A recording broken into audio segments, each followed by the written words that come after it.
What's up guys, welcome back to another Paladins video. The patch notes are out and they just keep blowing it out of the water with these patches.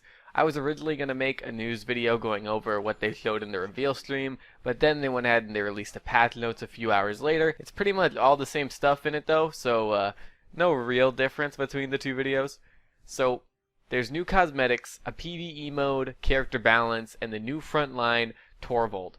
Let's get into it so this video doesn't end up being too long, because there's a really good amount of stuff here. First, let's go over the cosmetics. The Code Green collection for Victor is coming, and man was I wrong when I said all that stuff in the concept art probably wouldn't come to the whole game. It all is though. This collection has 4 heads, 4 bodies, 4 weapons, 2 sprays, 2 MVP poses, an emote, and a voice pack. All of this is put into a chest like the Genie one, and it's 100 crystals a pop, just like the Genie one once again. This is a really cool collection. The grand total for every piece would come out to 1,800 crystals. Unless I butchered that math, I don't think I did though. I think that's like 30 bucks worth of crystals. Again, it's pretty meh that you have to get it through RNG, so you might not even get a full set of any of them until you buy them all if you're unlucky, but oh well. I imagine one day they'll retire the chest and let you buy what you want for a normal price. One day. Pip is also getting a weapon. It's a Chinese New Year weapon. This is really unique because it changes his ult. He turns people into roosters instead of chickens, and there's a blast of confetti when it happens. Nice attention to detail. I do think this is just a standalone buy, so no chests. I don't remember them saying it wasn't. Could be in the Colossal chest though, we'll see.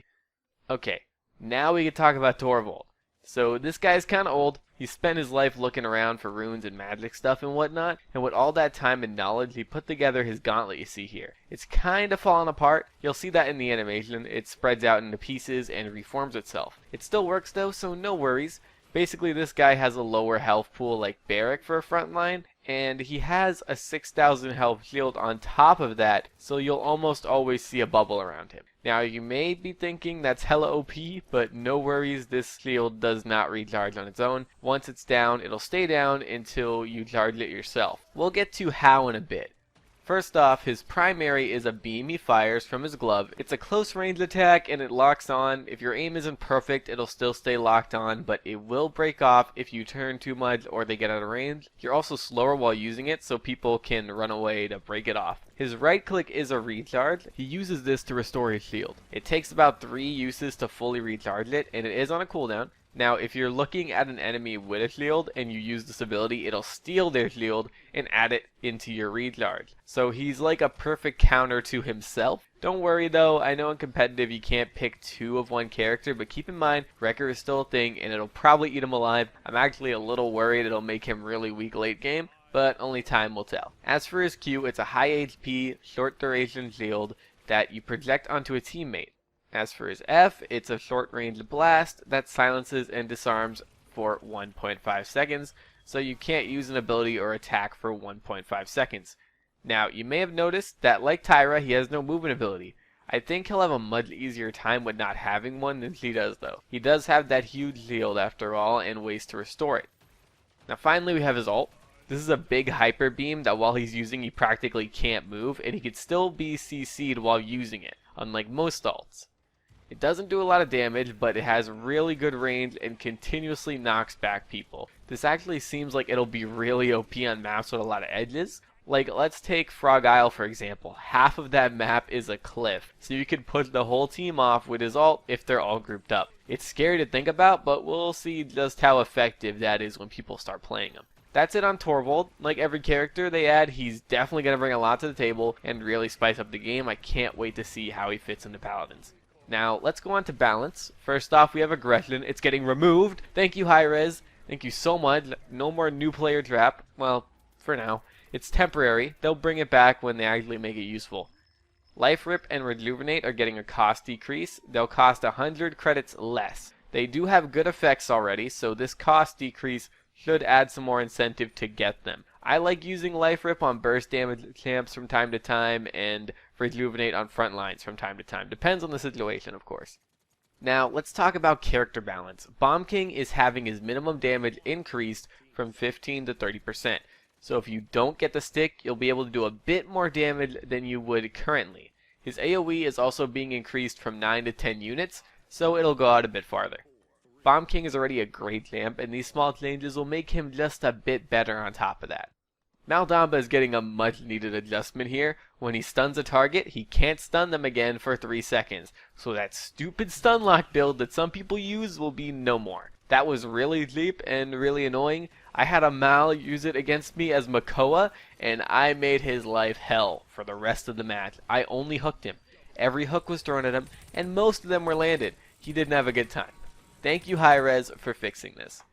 Pip is getting a buff. It's basically sort of like the buff that Bomb King is getting, just different numbers. His minimum damage is going from 13 to 35%.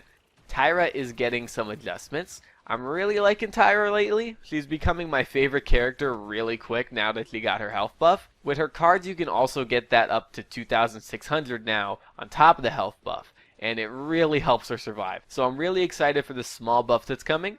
Her minimum accuracy is being increased from 85 to 89%, so the bloom won't be as big. It sounds kind of small to make a real impact, but even small changes like this can end up being really noticeable. To counteract it a bit, her accuracy lost per shot is going up from 2.8 to 3%, so again very small, but I'm sure it'll be at least a little noticeable. Now we have Victor, another small buff here. His barrage will now strike faster. It's going from 1 second to 0.75 seconds. It may seem small, but in fast-paced games like this, that time could make all of the difference.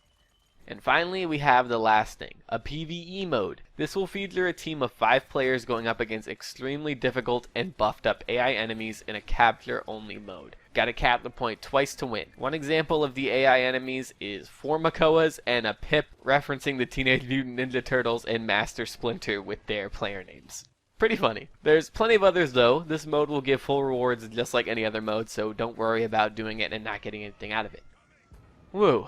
Okay. So that's it for the patch notes, at least the big things. If you want to see everything, then check the link in the description below. They originally said they'd have this patch out on the PTS sometime this weekend, but they actually got it out a few hours after the live stream yesterday, so that's awesome. They're going to try to get the patch out on the live client next week. At the rate they're going with this, I'm pretty sure it'll be early in the week.